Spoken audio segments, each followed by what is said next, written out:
صدق اللہ العظیم بسم اللہ الرحمن الرحیم ان اللہ وملائکتہ یصلون علی النبی یا ایہا الذین آمنوا صلوا علیہ وسلموا تسلیما اللہم صلی علی سیدنا و مولانا محمد وعلی آلہ وصحبہ وبارک وسلم الصلاة والسلام علیکہ یا سیدی یا رسول اللہ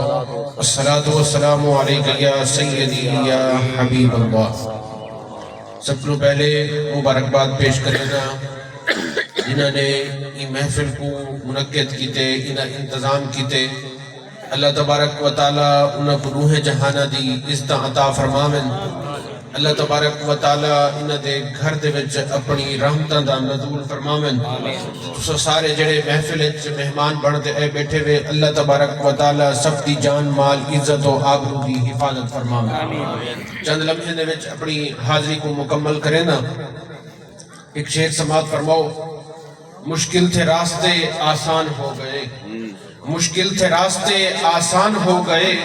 دشمن یہ دیکھ کر حیران ہو گئے، رکھا جب دنیا میں میرے مصطفیٰ نے قدم،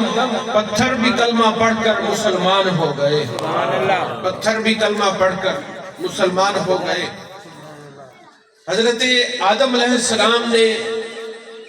جنت دے وچ زندگی گزاری تے ایک انہاں کولوں اللہ تبارک و تعالیٰ نے خطا کروائی تے آپ دنیا دے اتے آئے، دنیا دے اتے آتے آپ نے اللہ تبارک و تعالیٰ دی بارگاہ اقدس دے وچ گریہ ازاری کیتی،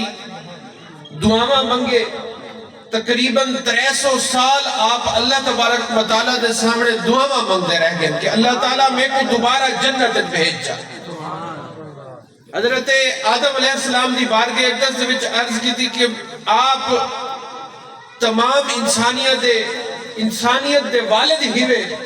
آپ اتنا کیوں روندے ہوئے؟ آپ نے فرمایا این واسطے کہ میرا رب راضی تھی۔ حضرت آدم علیہ السلام نے فرمایا